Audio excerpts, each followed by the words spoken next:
او دي حديث تقول كده سمع عجيبة حديث ده قال سمعت النبي صلى الله عليه وسلم يقول ما ويد رسول صلى الله عليه وسلم خبر ورد له قال الله رسول صلى الله عليه وسلم الله وي ان خبر جوز كما رواه ده الله يا ابن ادم ايه ده ادم بچيه انك ما دعوتني بجهر كلا ما ربلي او زمان سغواري ورجوتني وزمان اميدون ساتي غفرت لك على ما كان منك ولا ابالي نزلت ما طول غناونه وبخم ويسبر وامنكما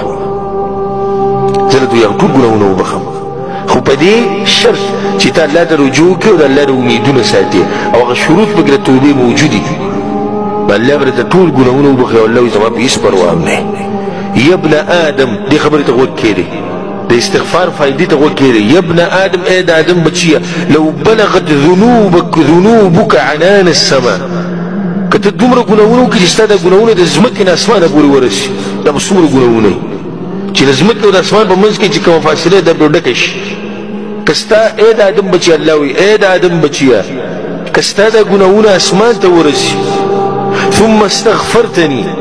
او بیا دې زمانه بخانه وغوښته غفرت لك ولا ابالي هغه ټول ګناهونه به ورته وبخم زما په هېڅ پروا نشته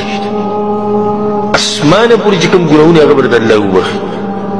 خو چې ته کله استغفار وکړې او الله سبحانه وتعالی ته رجوع وکړې بیا واوره یا ابن آدم ای د آدم بچیه انك لو اتيتني بقراب الارض خطايا ای د آدم بچیه که ته په ما پسې په داسې حال کې راشي د قیامت په ورځ چې د ډکه ځمکه ګناهونه په ما پسې راوړې ډکه ځمکه دا ځمکه چې څومره ده که نه دا ټوله ستا د ګناهونو ډکه شوي ثم لقيتني لا تشرك بي شيئا او په داسې حال کې ما سره ملاو شي چې ما سره دې شرک نه یې کړی دا به ډېره اهمه خبره ځکه موږ دې موضوع له ډېر زور ورکوو که تاسو خیال چې شرک دا به قطعا نه کوې ځکه چې دا نور ګناهونه کېدای شي الله دې ته وبخي او که سزا راته ملاو مو شي خو د سزا نه بعد بیا جنت ته راشي خو چې شرک یې کړی نو هېڅ ته نه مخلی کېږي دا سړی د الله سره ملاو شو او ډکه ځمکه ګناهونه د الله مخې له ویورو خو دومره ده چې شرک یې چېرته نه دی کړی دې ګناهونو کې شرک نشته الله وتسوي لاتيتك بقرابها مغفره نو زه به دله د هغې په اندازه باندې بخانه درکړمه دا ځمکه ډکه ځمکه ګناهونو ته ویسي خو شرک پکې نشتي الله به د هغې په اندازه باندې بخانه درکړي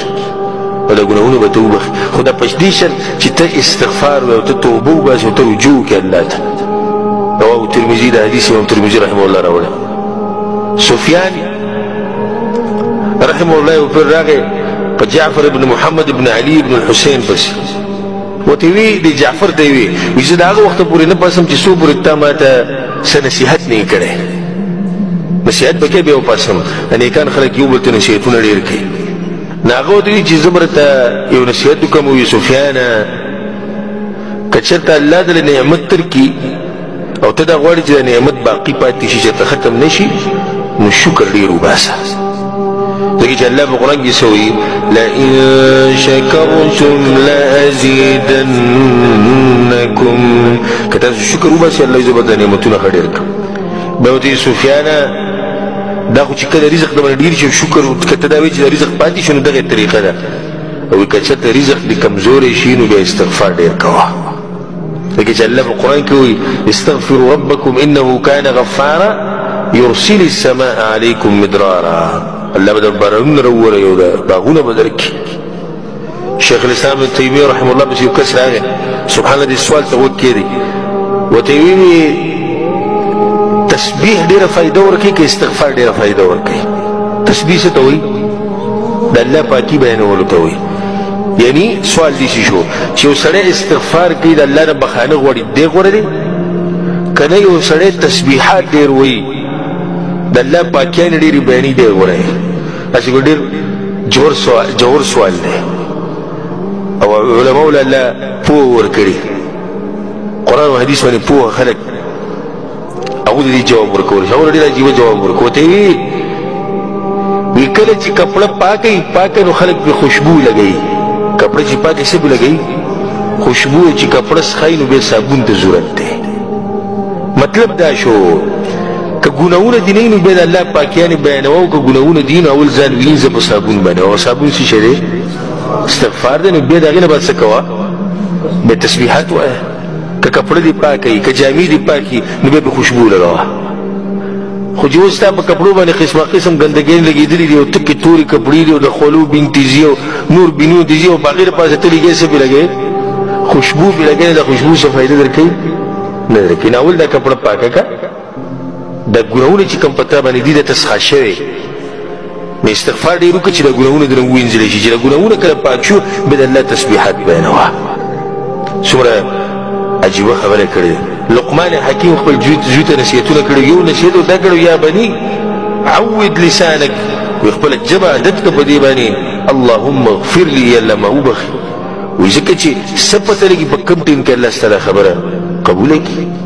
اوس چې سړی سهار نه د شپې پورې دا ژبه په استغفر الله عادت کړې ده یو وخت خو به داسې راشي چې الله به دا خبره قبوله کړي را به شي که را به نه شي را به شي یو وخت